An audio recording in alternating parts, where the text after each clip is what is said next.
नमस्कार, सुप्रतीक ट्रस्ट द्वारा पेश है प्यार के पंछी कहानी सीरीज। और दोस्तों, मैं हूं आपका दोस्त मनोज समीर, हाजिर हूं कहानी का 42वां भाग लेकर। दोस्तों, हमने देखा कि निशा गर्भवती है और वे लोग पर्ल आइलैंड घूमने गए थे। धीरे धीरे 3 महीने बीत गए हैं। दोनों माता पिता बनने की खुशी में झूम रहे थे, लेकिन शायद जिंदगी को कुछ और ही मंजूर था। इस जोड़े को जीवन के एक नए अनुभव से परिचित कराना शायद समय की यही नियति थी। दोनों को उस दर्द का जरा सा भी अंदाजा नहीं था जो उनके जिंदगी में होने वाला था।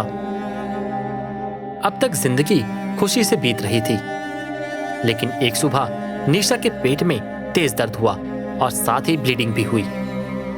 प्रतीक उसको लेकर तुरंत हॉस्पिटल गया।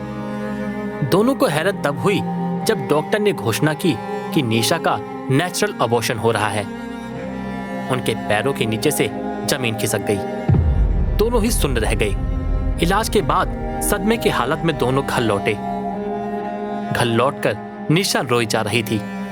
दोनों को समझ नहीं आ रहा था कि आखिरकार उनको किस पाप की सजा मिली है, जिसके कारण उनको ये दुख देखना पड़ा। वे अपने माता पिता को इसके बारे में क्या बताएंगे? उनके माता पिता बड़ी उम्मीद से अपने पोता पोती का इंतजार कर रहे थे। तभी प्रतीक का फोन बजा। यह उसकी मां का फोन था, लेकिन उनमें से किसी ने भी कॉल उठाने की हिम्मत नहीं की। कुछ देर बाद प्रतीक की मां का फिर से फोन आया। प्रतीक ने बड़ी हिम्मत करके फोन उठाया। प्रतीक की मां ने बहुत ही चिंता से पूछा, हम इतनी देर से फोन कर रहे हैं, तुम लोग फोन क्यों नहीं उठा रहे हो? सब ठीक है ना? निशा और बच्चा ठीक है ना? प्रतीक की आंखें आंसू से भर आई। उसके मुंह से कोई शब्द नहीं निकल रहा था। किसी तरह उसने अपने आप को संभाला और उदास स्वर में कहा, मां, सुबह निशा के पेट में तेज दर्द हुआ। हम हॉस्पिटल गए, लेकिन डॉक्टर ने हमें बताया कि निशा का अबॉर्शन हो गया है। मां एक पल तक चुप रही, लेकिन फिर निशा और प्रतीक को सदमे से निकालने के लिए कहा, तुम लोग चिंता मत करो, ऐसा अबॉर्शन होना बहुत ही स्वाभाविक घटना है। 15 से 20% महिलाओं को ऐसा होता है। इसमें चिंता करने की कोई बात नहीं है। तुम दोनों की उम्र अभी बहुत कम है। आगे भविष्य में प्रेगनेंसी की समस्या नहीं होनी चाहिए। अभी निशा को तुम्हारे साथ की जरूरत है। शारीरिक और मानसिक देखभाल की आवश्यकता है।